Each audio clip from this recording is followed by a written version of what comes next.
I moved to this new community that I love, and I saw an opportunity, and I had no doubt that it would be successful. Hi, my name is Chandi McMillan, and this is my Been There, Dump That story. I lived in Indianapolis, Indiana. I had 2 children. At the time, I was a single mom working in motorsports. I was in a leadership position. I was the CFO of the company, and it was just a frustrating process to try to drive change. You know, anytime you work for a company, and especially one that has a board of directors, to even make the tiniest change, you have to get 500 signatures and a blood sample. And I traveled a lot all over the country. My kids came along sometimes, and that was fun for them at first, but it got old really quick, and they just wanted to stay home, and they wanted their mom home with them. I had a friend that worked there as well who left so that he and his wife could open up a Been There, Dump That in Indianapolis.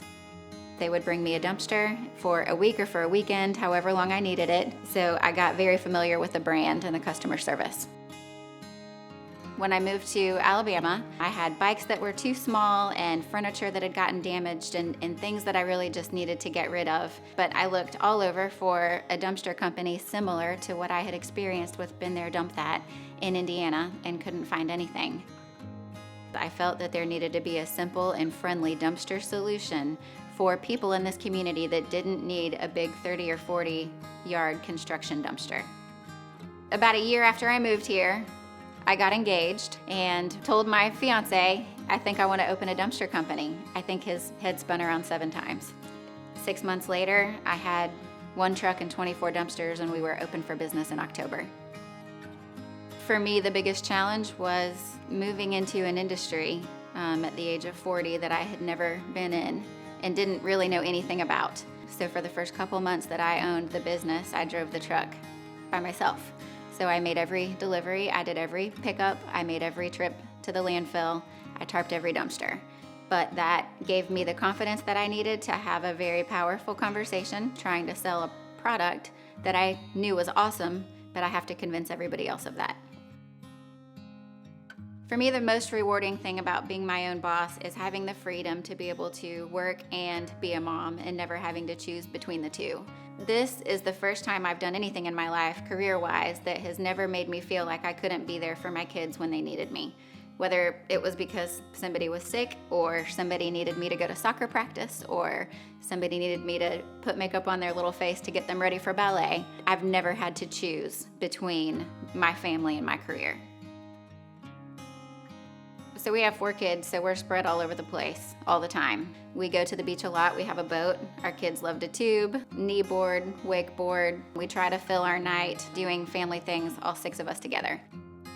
It's common for us to be in the kitchen with a glass of wine. The kids come and set the table and help with things like that, and we sit down and eat and talk and learn about everybody's day, and it's just really good bonding time for us.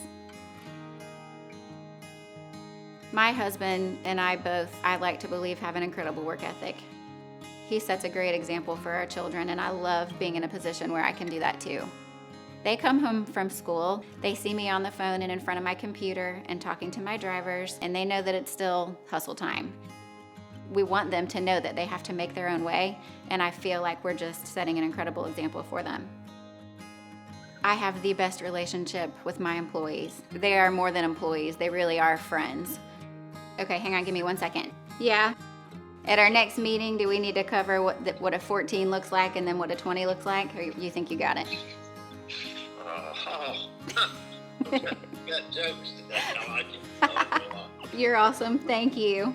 I like being in control of the person who rewards them. I can make those decisions for my employees, and at the end of the day, how you treat them and how you reward them and giving them acknowledgement when they deserve it, it makes all the difference.